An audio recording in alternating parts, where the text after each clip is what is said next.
Mythes et complots avec Christian Page. Christian Page, bonjour. Salut Benoît. On va essayer d'avoir un peu plus de contenu. Ouais.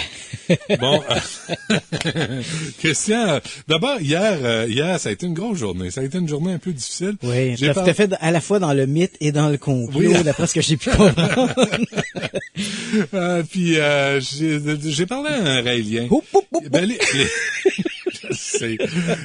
faut marcher sur des œufs, hein? Ah, t'as tout compris. Ils ont la poursuite facile. Absolument. Alors, des gens que j'aime beaucoup, que je trouve tout à fait compétents et sains d'esprit, appuient la classe. Oui. La classe refuse l'appui du Parti québécois, refuse l'argent des humoristes, de la coalition des humoristes indignés, mais accepte l'appui des Raéliens. Ben, tout le monde, ils se sont pas prononcés là-dessus. C'est ça. Bon, ils restent sur un statu quo, mais c'est vrai que le mouvement raélien essaie toujours de s'émincer, si je puis dire, dans les grands débats de société, ce qui fait l'actualité, parce que tu connais l'expression qu'on parle en bien ou qu'on parle en mal, pourvu qu'on en parle. Ouais. Et c'est un peu ça, le mouvement raélien, mais tu as mentionné, je pense, le mot juste. C'est-à-dire que nous, les journalistes, bon, moi, Raël, écoute, je pourrais t'en parler pendant des heures, mais... C'est un ami, hein? Je te mets... je te mets tout de suite la table. Écoute, en 2005, j'ai tourné une série pour Z-Télé qui s'appelait Enquête sur les ovnis. Je me suis rendu en France, j'ai rencontré des proches de Raël. J'allais dire des poches de Raël, mais lapsus. On va la faire.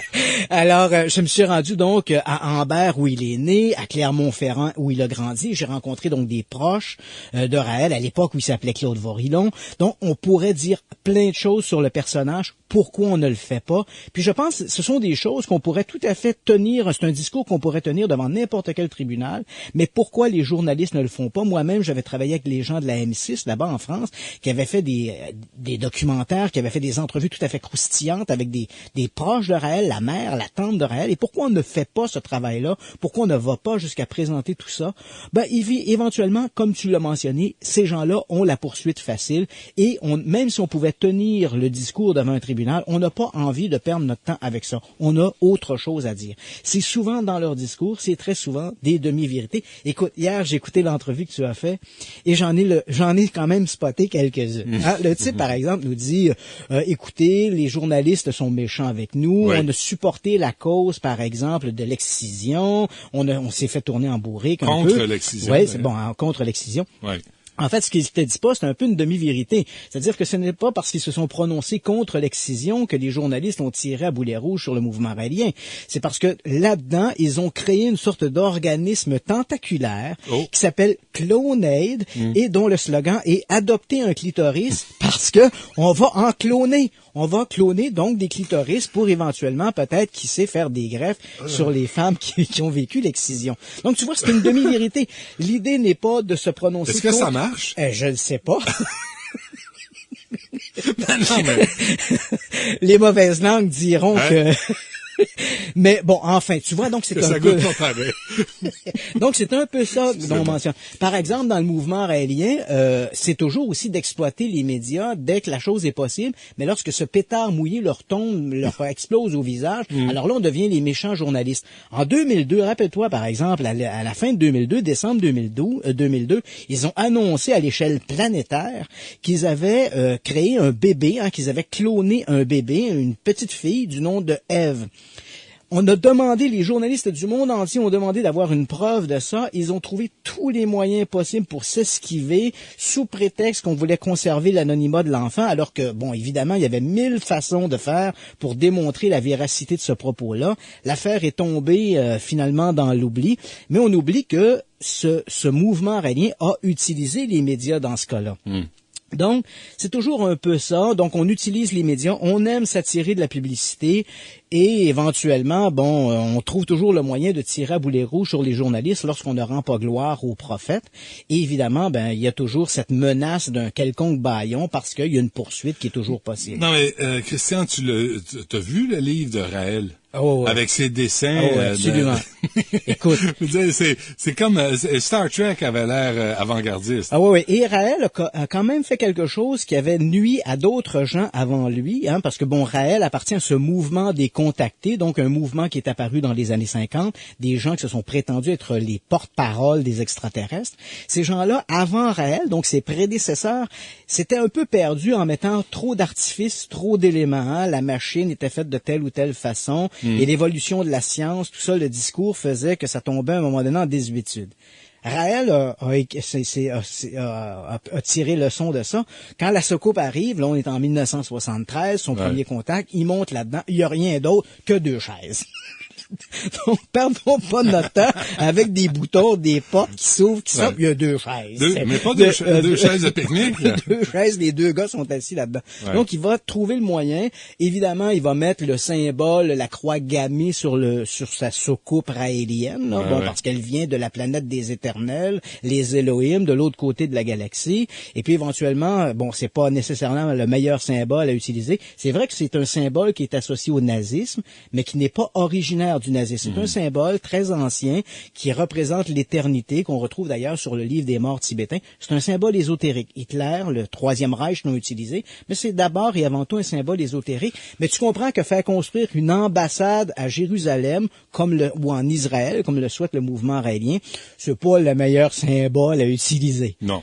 Raël a contacté les extraterrestres, puis éventuellement, ils ont changé ça. Là. Mais tu sais, Christian, dans le livre, quand il dit que l'Élohim le sort, lève le capot de la soucoupe volante, check l'huile, puis change la strap parce qu'il y a plus que 2 millions de kilomètres sur le moteur. Il faut se remettre un peu il faut se remettre dans ce contexte-là. On est au début des années 70. À l'époque, il y a plein d'auteurs qui ont écrit, en fait, on rêve, hein, l'aventure mystérieuse, elle est là. Il y a plein de gens qui remettent en question les dogmes proposés par la science, par l'histoire. Ils parlent de religion aussi. Oui, beaucoup. Il y a un type, par exemple, en France, qui fait un tabac avec des ouvrages qui s'appelle Jean Sandy. Et tu lis Jean Sandy, c'est un Raël en devenir. C'est-à-dire que le discours que tient Jean Sandy, c'est une récupération de ce que l'on retrouve, là, ou en fait, ce que Raël va récupérer dans ses ouvrages. Rien de plus que ça. Et si les gens veulent vraiment te poser la question, mon ami, qui sont-ils hein, sur le plan politique? Êtes-vous des communistes?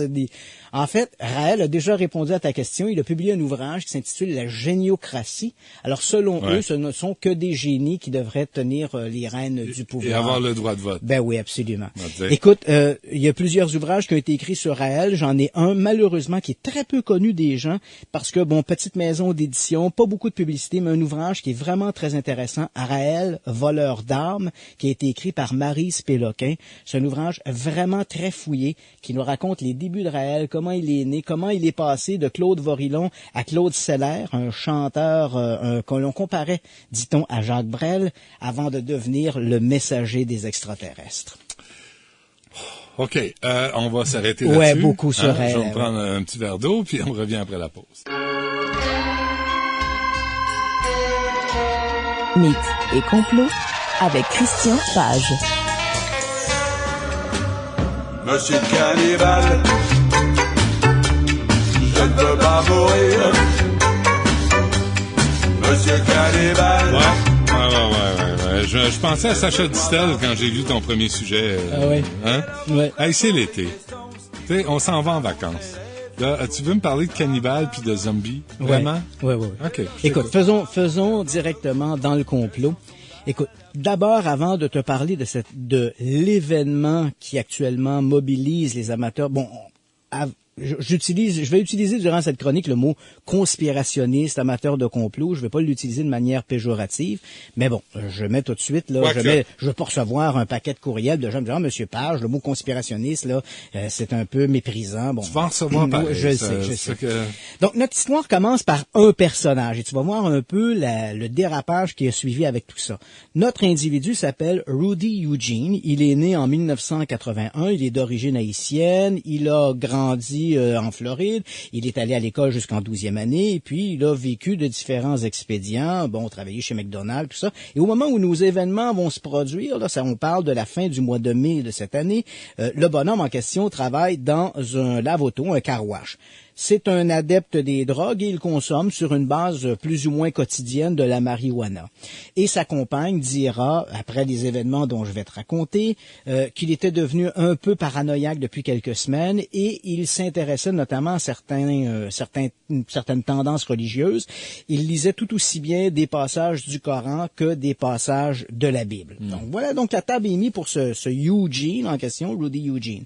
Le 26 mai 2012, donc Eugene quitte le domicile de sa compagne très tôt le matin, il est à peu près 5h30. Il veut se rendre à Miami Beach où il y a des activités festives là, prévues pour la journée.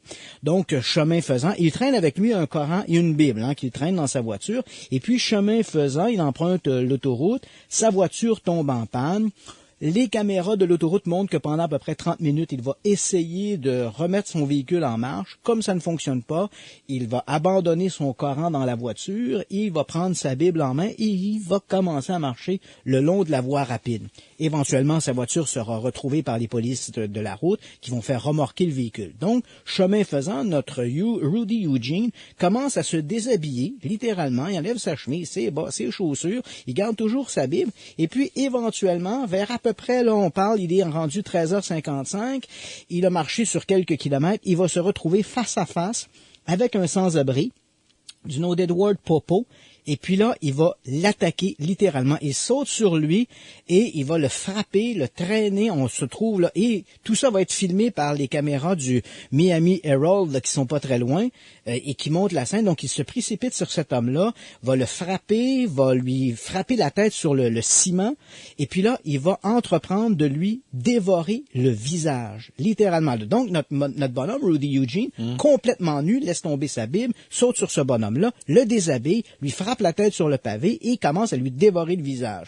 À ce moment-là, il y a plusieurs... Et l'agression va durer pendant 18 minutes. Pendant ce temps-là, il y a des voitures qui passent tout près, il y a des cyclistes qui passent.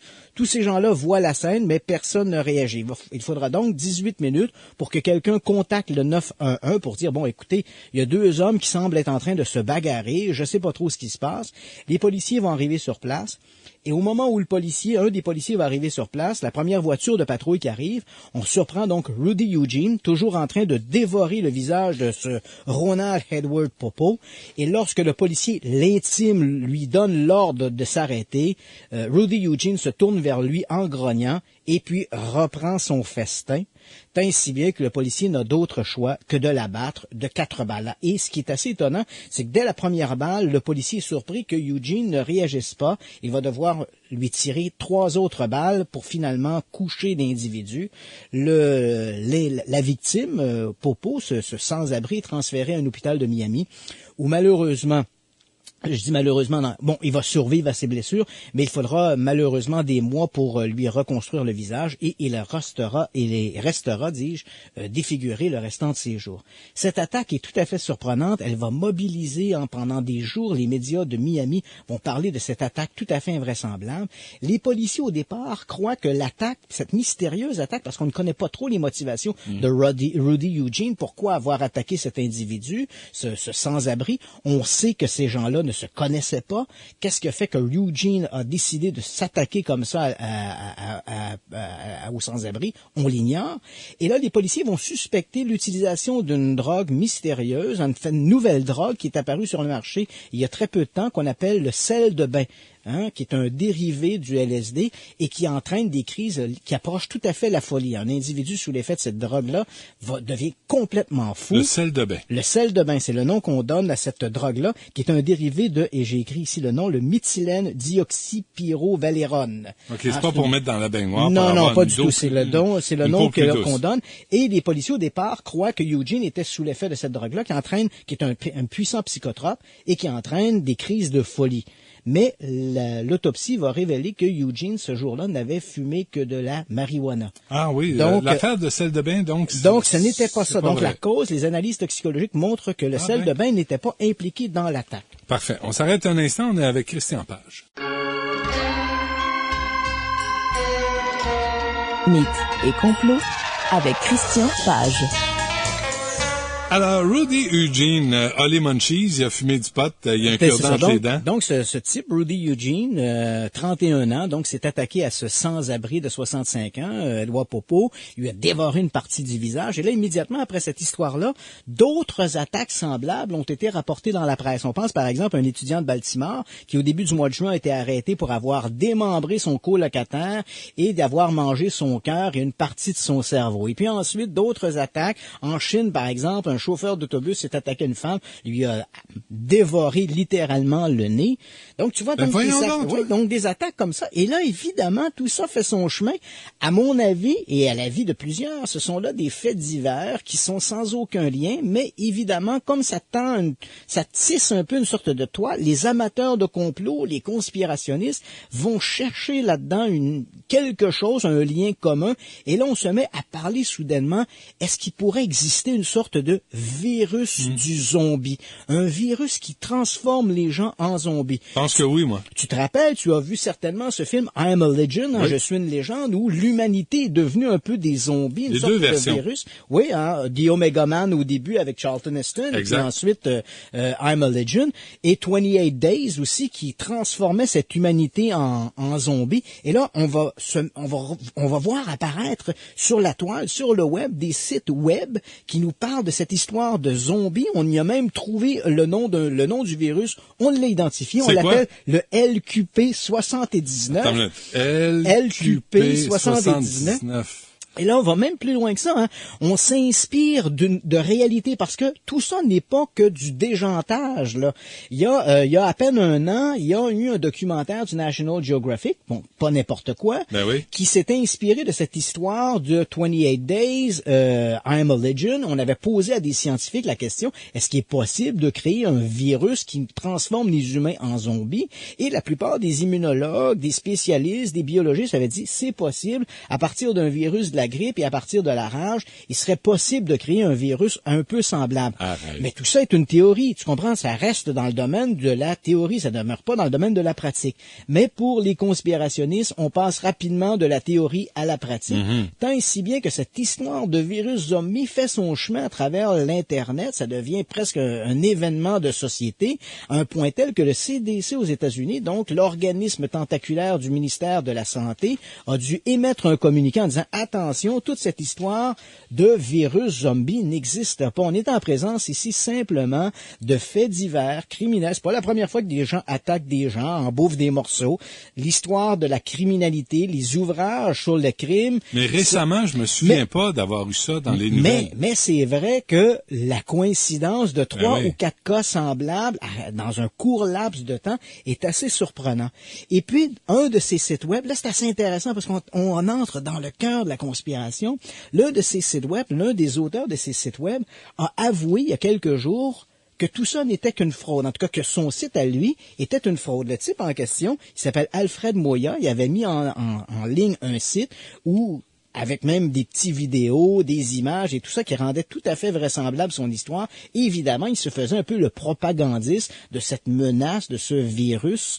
Et puis finalement, il dit, j'ai mis ça en ligne pour montrer à quel point les gens sont naïfs. Lui-même, d'ailleurs, se présentait sur son site comme étant le docteur Rastapopoulos, personnage des bandes dessinées de Tintin, évoquait des communiqués officiels de la CDC qui avaient rien de vrai. Et il a dit, écoutez, j'ai mis ce site-là en pour vous montrer comment les amateurs de complot sont vite, dis-je, à accepter de l'information sans la vérifier. Un minimum de vérification les gens auraient vite compris que Rastapopoulos est un personnage des bandes dessinées de Tintin, des albums de Tintin, et on aurait vite, en vérifiant auprès de la CDC, on aurait vu qu'un certain nombre de ces communiqués officiels n'avaient rien d'officiel. Et ce qu'il voulait démontrer par ça, c'est que les gens sont naïfs. Et là, effectivement, quand je dis naïf, je ne le dis pas forcément dans un sens péjoratif, mais c'est vrai, Benoît, quand on regarde la statistique, et là, c'est là qu'on arrive dans le cœur même du complot. Tu sais que sur le plan de la statistique, quelle que soit l'information que tu vas véhiculer, il y aura toujours, on dit souvent, un bon mensonge bien dit vaut mieux qu'une vérité mal foutue. Quand il est bien dit, en statistique, on appelle ça l'effet poisson d'avril. Lorsque tu racontes une histoire, si elle est bien racontée, tu auras toujours à peu près 5% de la population qui vont y croire, qui vont accepter cette information-là. Et à partir de ce moment-là, écoute, aux États-Unis, dans une population de 400 millions d'habitants, 5% de la population, c'est quand même beaucoup de gens, c'est 20 millions de personnes. Donc, en fonction du mensonge, en fonction de l'élément que tu vas raconter, les gens qui sont les propagandistes de ces histoires un peu invraisemblables, ces gens-là se disent, c'est pas grave, il y aura toujours un 5% de la population qui vont avaler ma couleuvre. C'est quand même beaucoup de monde. Et c'est quand même beaucoup. Quand on pense, par exemple... Souvent, les gens y adhèrent parce que ou bien l'information, ils ne la vérifient pas, ou bien ils n'ont pas les moyens, les outils pour la vérifier. Par exemple, l'histoire du complot, on n'a pas été sur la Lune.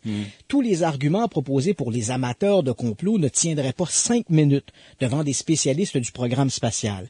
Mais pour des gens qui sont pas au courant de tous les détails sur la luminosité, les ombres, l'optique, etc., on peut leur faire avaler cette couleuvre-là. Et c'est un peu toujours cette situation. Donc, on joue sur l'ignorance des gens. Mais là, est-ce qu'on travaille sur un vaccin contre le virus zombie? Là, tu vois, le virus zombie, le LQP79, jusqu'à maintenant, on n'a pas encore prouvé que le LQP79 existe. Ah non, moi, je suis sûr. Et là, pour l'instant, donc, on nous dit que tout ça est un phénomène, une sorte de légende urbaine qui est en plein essor, cette histoire de zombies qui s'est inspirée, bien sûr, des récentes sorties du cinéma et évidemment, les amateurs de complot jouent sur le fait qu'il y aura toujours 5% des gens qui seront prêts à adhérer à cette croyance un peu marginale. Tu sais, aux États-Unis, par exemple, il y a un type qui s'appelle David Icke, qui a écrit des ouvrages qui s'appellent notamment Les enfants de la matrice, que j'ai lu et que je trouve tout à fait déjanté. Mais cet ouvrage-là se vend bien. Pourquoi? Parce que même si on n'a pas de preuves, il y aura toujours 5% de la population qui vont avaler la couleuvre. C'est beaucoup de monde, ça, 5% de la population. Oui, c'est beaucoup. Ça fait, si tu vends un livre à 5% de la population. Aux États-Unis, c'est bon. Tes vieux jours sont assurés. Absolument. Bon, merci. Puis, LQP 79. On travaille sur le vaccin pour ce virus zombie. Christian Page, merci. Ça m'a fait plaisir. Bonnes vacances. On se retrouve dans la semaine du 20 août. Merci à Max, à Alexandra et Maryse. Merci à vous. On se reparle demain dès midi. Au revoir.